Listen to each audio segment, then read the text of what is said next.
Hello, welcome to Quackalope. Today we are bringing you a preview for Cretaceous Rails by Steelcraft Games. Disclaimer, this is a prototype that you see in front of you, and things are subject to change. This is not a sponsored video. Now, we've never actually done contracted work with Steelcraft Games before, but we have talked about their other masterpiece, and I say that with confidence because it's in our permanent collection. Yep. Head-to-head, two-player deck builder where you're ripping each other apart in a gladiatorial arena, and following that, of course, railroads and dinosaurs. It just makes sense. It's the logical conclusion. It's the next step in time travel. Where do you go first?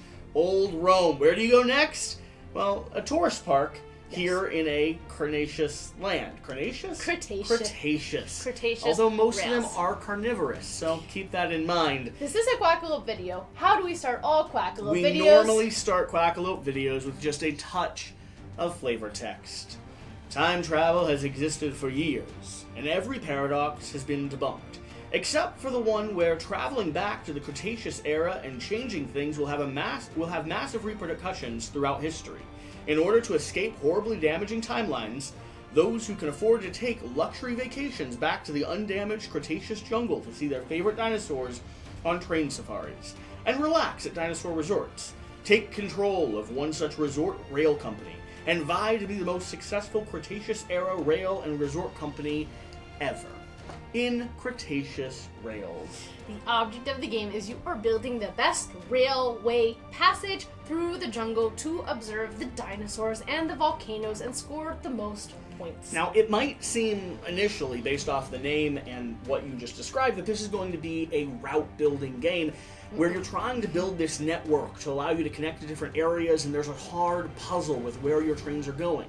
That can be the case in higher player counts where you can cut some people off, but for the most part, this game is actually going to be focused largely on tableau building and point scoring. It's going to be more of a point salad style game. Yeah, this is a resource management, tableau building, engine building, Euro point scoring game. Yeah. Where you're trying to do all those things. You're doing action selection as well. There's high variability with the cards that you can obtain to put in your tableau, and the action board is going to be changing every single round. Let's talk about what a turn looks like. Well, and the first time we sat down to play, you and I thought that this was a route building game, and we went hardcore route building. The second time, each other off. Our points were like double or triple because we focused on the actual tableau building nature. So if some of those words sound nice to you, you should be paying attention. Okay.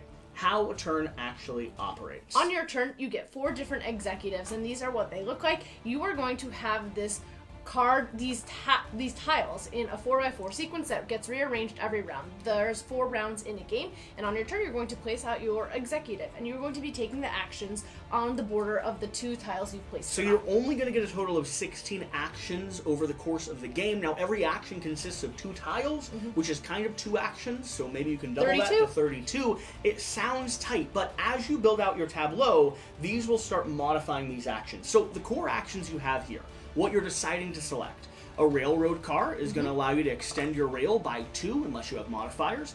A chainsaw is going to allow you to tear down a jungle, which is a resource for you that you might need to build other things. Everything you see across the board are resources for you to manage, but also they must be removed in order to do 2 things. One is here with the net, where you actually capture a dinosaur to bring back to your own zoo, and 2 is here with a spyglass, where you pick up a tourist from one of the little hut locations on the board, and you bring them around to show them the beautiful dinosaurs. Yeah, you can't see the dinosaurs through the trees, and you can't capture dinosaurs through the heavy jungle. There's a few other actions on the board here, Shira, which deal with building out your tableau. Yeah, so the bulldozer that's holding a card is actually the action you're going to take to build out your card.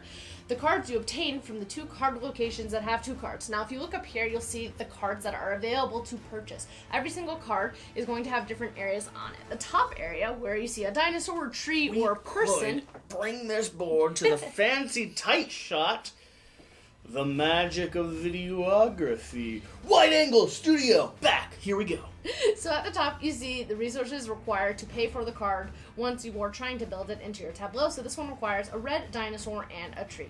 In the middle, you'll see the action that it modifies. So this action modifies when you capture a dinosaur, you can immediately put it on your board and not have to put it in a train card. Normally, you'd have to store dinosaurs across the top train car section of your board, and trees and tourists, making your space limited for the resources you can bring back. Then you also have to take an action to unload your train car, or it automatically unloads at the end of the 4 turns, at the end of each round. But you only get 3 or 4 of those. It's not enough to really use the stuff you're collecting. And then the bottom area, this light pink area, are different ways to score points at the end of the game. So this one is $1 for every tree you have, either on your board or in your tableau. This one is $1 for every person you have, either on your board or in your tableau.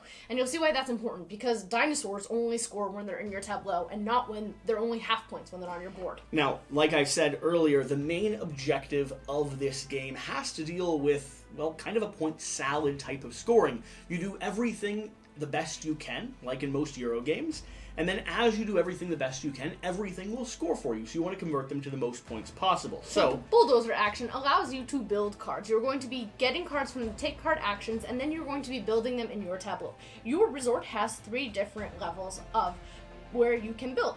However, on every single build action, you can only build on 1 level. You can also only build on the 2nd level once you have a foundation to build on. You can't build free floating cards in the air. And the 2nd and 3rd level are going to be super powered. They're going to give you much better effects and potentially some good endgame things. Yes. Exactly. So your card benefit gets better the higher you're able to build it in your resort. However, you have to take at least 3 build actions to get to the top. Granted, some cards may modify your build action. Building your tableau out early and soon not only gives you chain reactions that help modify the actions that you're taking, but they also allow you to change your trajectory towards endgame scoring. Now, the end of the game. Well, the last action we didn't cover on here is the capture dinosaur action, which is capture dinosaurs. I talked about that. I told you you have to rip down a jungle to capture a dinosaur.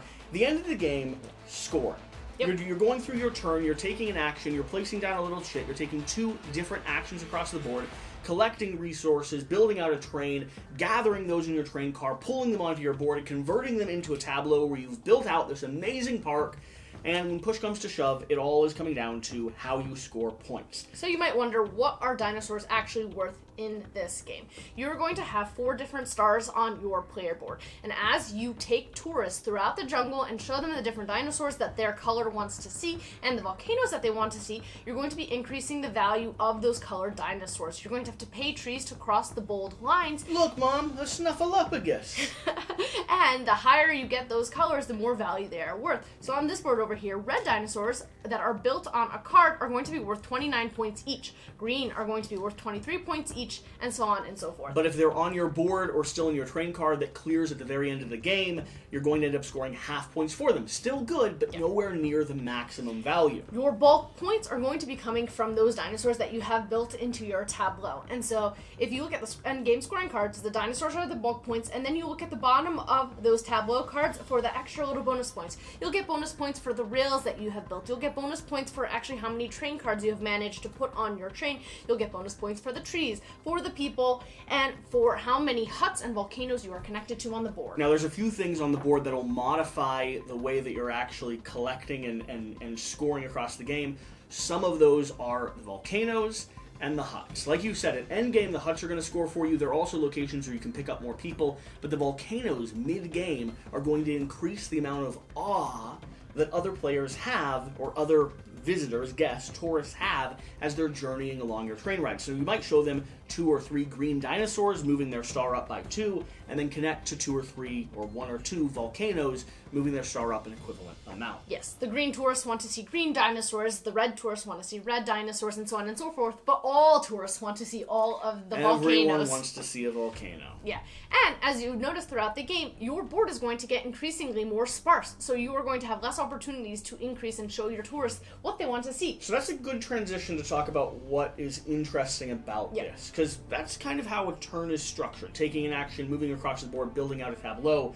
But one of the things that stands out to me, and I don't know if you agree, we've talked about this a little bit, is the fact that you're making a hard decision at all times around when to rip down trees, exposing dinosaurs to move up your score track, when to collect dinosaurs, when to potentially make yourself vulnerable by ripping down a tree to show a tourist, giving someone else who's connected to that same line the opportunity to go collect that dinosaur from you, before you get a happens to be the resource you want to score. I wanted a red dinosaur, Shira. Yeah, I also wanted the red dinosaur. Yeah, that's true, we both did. That's why she took it from me. Yeah. It's a really tight game. There's a lot more crunch and thinkiness happening on the board than I initially expected. Yeah, I think the miniatures give it a little bit more of a lighthearted feeling of like, oh, we just want to have these cool dinosaur minis put out on the board. But actually the tableau that you're building, the actions that you are going to be magnifying and have chaining, and the cards that you're selecting and the actions that you choose actually create this really tight puzzle of, if you magnify all of the bottom extra scoring conditions at the end of the game, you can get a lot of points for things that are not the dinosaurs or the people that you've been collecting.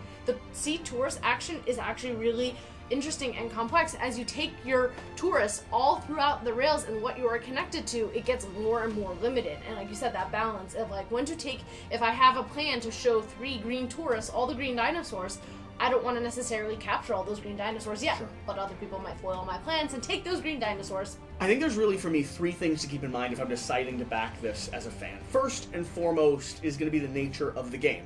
It's cute, it looks kiddie, it looks like a route-building game, so you might be able to get different types of friends to sit down and play what is actually a fairly thinky Euro-style resource collection and tableau-building game. But if people don't like that style of the game, this might not change their opinion of it. The next thing to keep in mind for me is that this game can actually be decently mean once you know how to run it, especially at higher player counts. We had that exchange about the red dinosaur, but that is really a thing that started to happen. We found that if we built routes too close to each other, especially at 3 or 4 players, we'd run into situations where someone was going to take the thing that you just exposed to the outside world. You just opened the door for someone to either take a location with an action that you want to do, someone to steal a dinosaur, or see that you're going to be scoring a lot from certain dinosaurs or certain tourists and cut you off. The final thing I think is worth keeping in mind and worth noting is that I like 2-player, but I think this game shines at higher player counts. The more interactivity that you have on the board, you get a little bit more of that take-that nature of the game. It stops being as much of a solo puzzle where we're built out to our own sides, and I really think this game shines when you have a little bit more butting heads. Yes, the board does change. This is a 2-player layout that you see in front of you, but there is a 3-player layout and a 4-player layout. There will be more depots that you start out with. I think some of the main takeaways that I had is that it actually plays quicker than I thought it was going to. The turns take pretty quickly as you're going through them. The main analysis paralysis you might have is from choosing the cards and what actions you want. Cards continue to refill every single time a card it takes. That was the main time where 2-player was maybe 45 minutes? 45 to 60 minutes, yeah. And so it runs really quick, and it's tight. I did not feel like I had enough time to build out my tableau as much as I wanted to by the time endgame came around. The last round, I was really crunching for what I wanted to do. Additionally, the action board does not change. 2, 3, and 4 players. So this gets more occupied and filled up the more players, and that can also get pretty mean. You took some spots. You took some spots that I wanted. I know, I really like how it shuffles. Every single round, you mix up the tiles and reshuffle them, so the same 2 actions aren't always next to each other. So you can't plan in advance, you have to take a look at it and then hope someone doesn't get there before you. Yeah. So overall, that's our thoughts here on Cretaceous Rails? Cretaceous Rails. Cretaceous Rails. Cretaceous Rails. Follow the link down below. We'll be putting the link down to their Kickstarter campaign, whether it's live yet or it's just a follow page. And remember, whatever the case, whatever you do, remember to do the important thing. Get out and play some board games. Go see some dinosaurs. Yeah, go see some dinosaurs. If you lose a hand, most of them are carnivorous after all. We'll see you next time. Bye.